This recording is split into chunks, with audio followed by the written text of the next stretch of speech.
This man never imagined, as a level 99 top-tier support role, he was highly skilled in cooking, alchemy, and medicine, and led his team to become the world's strongest within just a few years.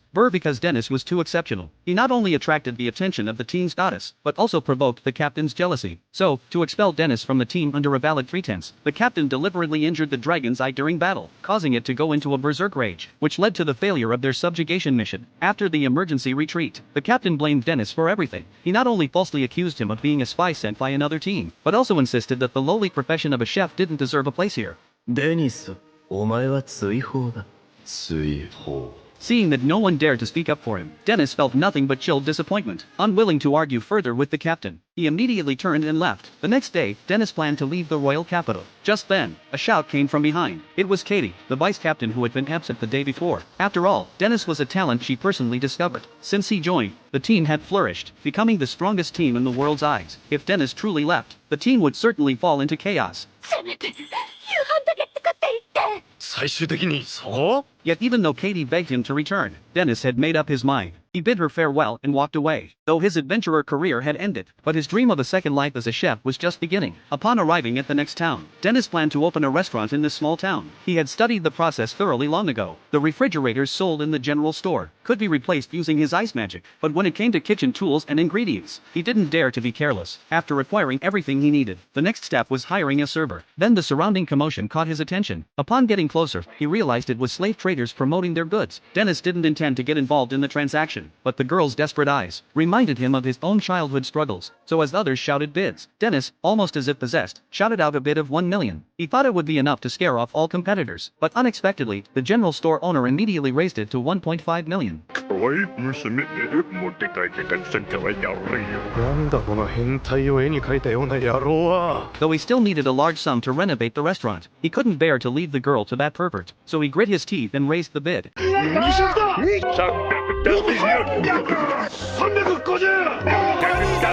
Dennis ended up winning the girl at an astronomical price, then bought her a brand new set of clothes. Yet even so, the gloom in Leah's heart remained. She had no idea what to do, but Dennis's next words gave her a bit of courage. 何もしなくていい。2階を適当に使ってくれていいし、嫌なら出て行ってもいい。お前は自由だ。Then Leah's stomach growled. Dennis figured she hadn't eaten well for a long time, so he went straight to the kitchen to prepare dinner. He heated the oil with fire magic, then added egg and rice in sequence. To Dennis, it was nothing special, just a basic cooking step, but to Leah, it looked like a beautiful sight. Before she knew it, a dazzling egg fried rice was right in front of her. Leah took just one small bite, and her taste buds were instantly conquered. It was a joy she'd never experienced before. One spoonful after another, tears began streaming down Leah's cheeks. Dennis didn't know what she'd gone through, but if Leah didn't volunteer to speak, he wouldn't intentionally pry. うまいか？後で言え。めっちゃ喉詰まらせてる。おい、大丈夫か？いや、本当に大丈夫か？ Leah's personality gradually began to brighten afterward. She not only volunteers to taste test new items, but also helps Dennis decorate the shop. Their bond grew closer and closer, like father and daughter. After all preparations were done, Dennis's restaurant finally opened, and the two of them were ready to welcome their first guest. ほう。いらっしゃい。いらっしゃいませ。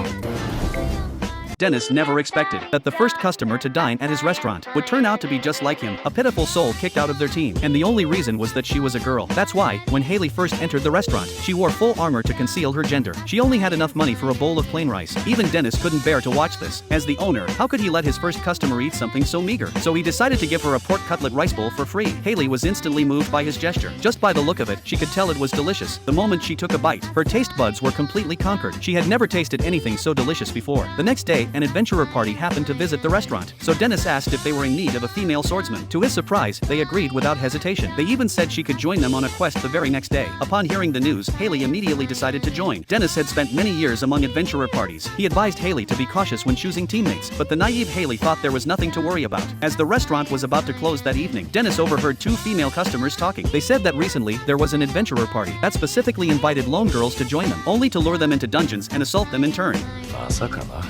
The next day, Haley followed the new party into a dungeon. To prove she wasn't weak, Haley took charge of all the fighting along the way. Hearing the four constantly praise her skills, Haley couldn't help but feel excited. It was the first time her teammates had valued her so much. But little did she know, a nightmare was about to unfold. As they ventured deeper into the dungeon, Haley collapsed from exhaustion. One teammate said he would heal her, but instead, he cast a stun effect on her. Caught off guard, Haley fell to the ground. That's when the four scumbags revealed their true colors. Just as Haley was falling into despair, a figure appeared just in time. The mysterious man held two kitchen knives in his hands. He wore a headpiece made from cardboard, and his gaze was terrifying. One person in the group immediately cast a detection spell, but it failed due to the overwhelming difference in levels.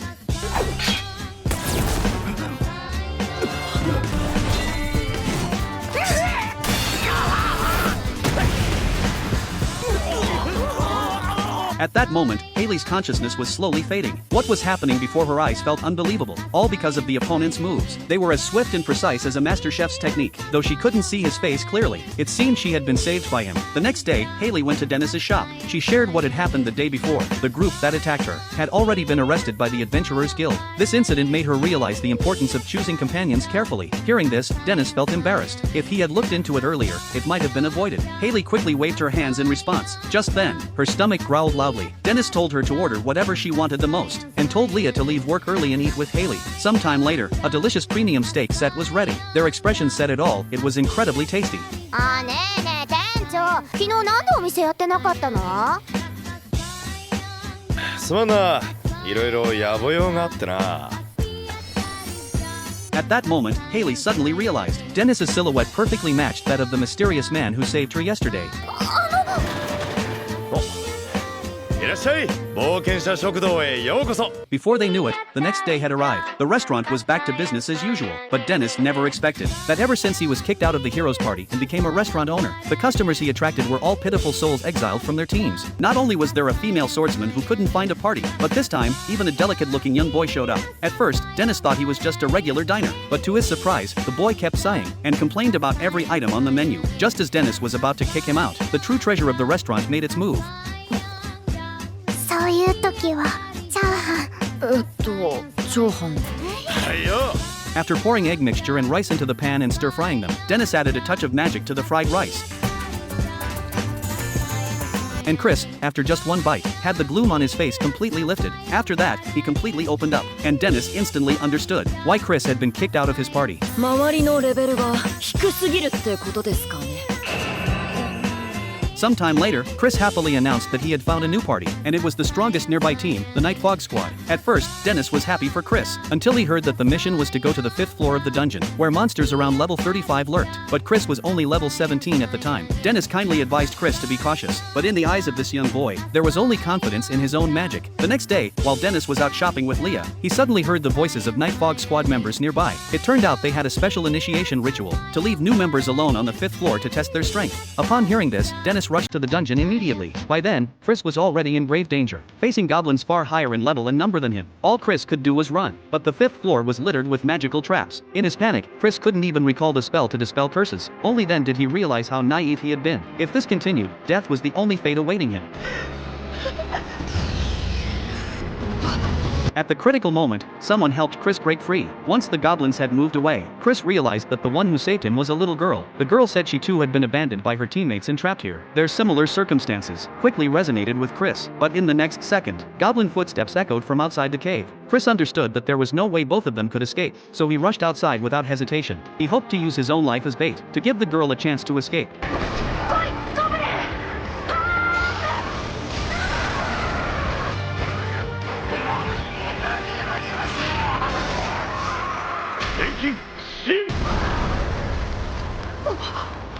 By this time, Chris had been so frightened that he lost his composure, so Dennis had no choice but to reveal his true identity. The giant boiler he had alchemized had completely sealed off the path, but Chris urgently said that there was still a girl hiding in the cave. But when Dennis entered the cave, he was met with a horrifying sight. お前の言ってるのはこの白骨死体のことか。It turns out the little girl had died 13 years ago. Like Chris, she had been abandoned by her teammates on the 5th floor, but in the end, no rescue ever came for her. Dennis mentioned that he had heard stories about the souls of the dead in the dungeon. Sometimes they would help adventurers, and now, the only thing the two of them could do was to bury the little girl's body. This experience helped Chris grow quite a bit. Dennis decided to head back and cook something to comfort him. Dennis never expected that the customer dining at his restaurant had only ordered a shrimp tempura set, but unexpectedly burst into tears after the first bite, and the next day, she planned to end her life by jumping from a building. It turned out that Annie had possessed extraordinary magical talent since childhood, so to earn more money and give back to the villagers who raised her, she chose to work for the strongest adventurer team of her generation. Annie had thought her future would be bright. She never expected that not only would she be working deep into the night every single day, but she would also frequently suffer unreasonable scolding and disdain. At this moment, Annie had only one thought in her mind: to end her life. Luckily, Haley and Chris sensed something was wrong and followed her, so at the moment she jumped, Haley rushed forward without hesitation and grabbed her tightly in midair. Seeing this, Chris quickly cast a protective spell, allowing the two to land safely. After that, Haley carried Annie back to the restaurant. Dennis believed she was most likely suffering from depression, so he told her to get some proper rest first, but Annie's team had no intention of letting her go easily. That very night, the leader came to take her back. Looking at the contract in his hands, Dennis saw Annie had signed many unreasonable clauses. It was clear they intended to exploit her to death. Upon hearing this, the leader dropped the pretense. As the authority governing this region, he hoped Dennis would know better than to cause trouble. Hearing this, Dennis also felt the situation was tricky, and the negotiations hit a deadlock. Meanwhile, Annie woke up. She still believed death was the only escape. 死ぬのは自由だと思う。 Leah once thought of ending her own life too. She had everything taken from her, reduced to a slave traded by others. But in the end, she didn't die, because she encountered a ray of light. She suggested that and eat a delicious meal first, and then make a decision. Seeing Dennis still unmoved, the leader resorted to threatening the restaurant. Just as Dennis was feeling at a loss, a long-lost voice rang out from the doorway. It was none other than the vice-captain of Dennis's former top-tier adventurer squad. Their conversation, combined with the clear insignia on Katie's clothing, left the guild leader utterly bewildered. Just as Dennis was about to continue negotiations, Katie was unexpectedly captivated by the handsome young man beside her. At that moment, Chris couldn't help but ask about her relationship with Dennis. Katie explained that Dennis used to be part of her team, and the two were practically like partners. The moment those words left her lips, the atmosphere erupted among those unaware. Haley and Chris stood frozen in shock. The guild leader broke out in a cold sweat. He knew that crossing someone like Dennis would spell certain doom, so he promptly ordered his subordinates to burn the contract on the spot, and agreed to release Annie from the team. With that, he and his entourage exited the restaurant. Soon after, Leah emerged holding Annie's hand. Seeing her visibly improved condition, Dennis finally breathed a sigh of relief. He prepared a fresh shrimp tempura set meal for Annie, and after tasting the meal, Annie seemed to rediscover the meaning of being alive. Life is a long journey. Those heavy shackles and unjust burdens were never meant to be cages that trap the future. Perhaps it was time to shift her perspective, to see that some might be willing to extend a helping hand, and that there's beauty worth savoring all around her. Dennis never expected that ever since he was kicked out of the strongest team, his restaurant business would thrive so quickly, but his former team had already reached the point of collapse, without Dennis as their core member. Their commission missions kept failing one after another, leading to a crisis of trust between the captain and the members. Eventually, even the vice-captain personally came to invite Dennis back, but Dennis outright refused, because he was now truly enjoying his second life as a chef. Moreover, rather than returning to that cold-hearted team, Dennis now cared more about other matters. He recently noticed that Leah had been closely communicating with another boy. Though she was a slave girl Dennis had purchased, he had long seen Leah as his daughter in his heart. So Dennis specifically sought out Chris to discuss countermeasures. Right at that moment, Leah suddenly came over. Luckily, Chris reacted quickly, and hurriedly explained he was just learning to cook. Leah said she wanted to join too. Upon hearing this, Dennis immediately forgot all his worries, since she had no experience slicing onions for the first time. Leah's eyes involuntarily teared up. Seeing this, Dennis quickly taught her a special technique, but Chris standing nearby wasn't so lucky. デニスさん、僕も目が。頑張れ。こうそうだ、うまいぞ。こうですか？おお、すごいすごい。あからさまに態度が違うんですけど。Under Dennis's patient guidance, the sizzling hot pork cutlet rice bowl was soon finished. Dennis praised Leah without reservation, but when it was Chris's turn, 正直自分でおもお、うまそううまそう。見てないですよね。 right then, a sudden chime rang out. After hearing it, Leah said she needed to head out. Dennis instantly had a bad feeling. He decisively took Chris along and chased after her. He saw that Leah had indeed gone to meet that little boy. Dennis was so furious he nearly crushed the wall with his bare hands. But in the next second, unexpectedly, they actually entered a jewelry store together. Dennis assumed they had reached the stage of discussing marriage. To dispel this absurd thought from Dennis's mind, Chris came up with an idea. He planned to use a magical device to eavesdrop on their conversation inside. But when they actually heard it, かっこいい。は？なんだと？大切にする。何をだ！